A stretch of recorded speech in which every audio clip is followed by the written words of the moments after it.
సింహాచలం శ్రీ వరాహలక్ష్మీ నరసింహస్వామి ఈ ఆలయ చరిత్రలో ఎప్పుడూ చోటు చేసుకొని ఘోర ప్రమాదం మహాపచారం చోటు చేసుకుంది.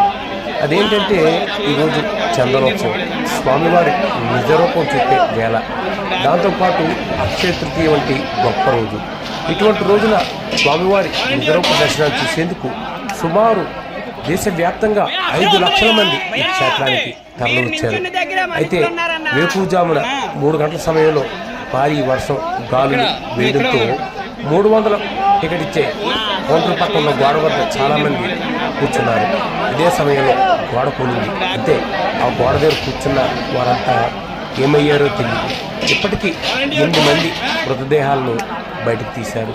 నిజంగా చందనోత్సవం వేళ ఇటువంటి ఘోరం జరగడం ఎప్పుడూ లేదని, ఆ స్వామి ఎవరినైనా చల్లగా చూస్తారని, అటువంటిది ఎందుకు ఇలా జరిగిందంటూ ఆలయంకు వచ్చిన ప్రతి భక్తుడు కూడా తీవ్రంగా మనోవేదన చెందుతున్నాడు. వరాహలక్ష్మీ నరసింహస్వామి అంటే దయగల స్వామి అని, అన్నీ అందించే చక్కటి స్వామి అని పేరు. అటువంటి స్వామి సన్నిధిలో ఇలా గోడ కూలి 8 మంది చనిపోవడం అనేది చిన్న విషయం కాదు. చందనోత్సవం వేళ ఇలాంటి జరగడం ప్రతి ఒక్కరిని కూడా తీవ్రంగా కలిచివేస్తుంది. నిజంగా స్వామివారి దర్శనానికి చందనోత్సవం రోజున వచ్చి స్వామి నిజరూప దర్శనం చూసి తరిద్దామనుకున్న భక్తులు ఈ విషాదంలో మునిగిపోయారు. ఈ విషయం తెలుసుకున్న ముఖ్యమంత్రి, ఉప ముఖ్యమంత్రి వెంటనే సహాయక చర్యలకు ఆదేశించడంతో వందలాది మంది సహాయక బృందాలు సంఘటనా స్థలానికి చేరుకున్నాయి. గాయపడిన వారిని తరలించేందుకు 17 అంబులెన్సులు ఏర్పాటు చేసి ఎప్పటికప్పుడు వారికి వైద్య చికిత్సలు కూడా అందిస్తున్నారు. నిజంగా ఈరోజు చరిత్రలో చీకటి రోజనే చెప్పవచ్చు.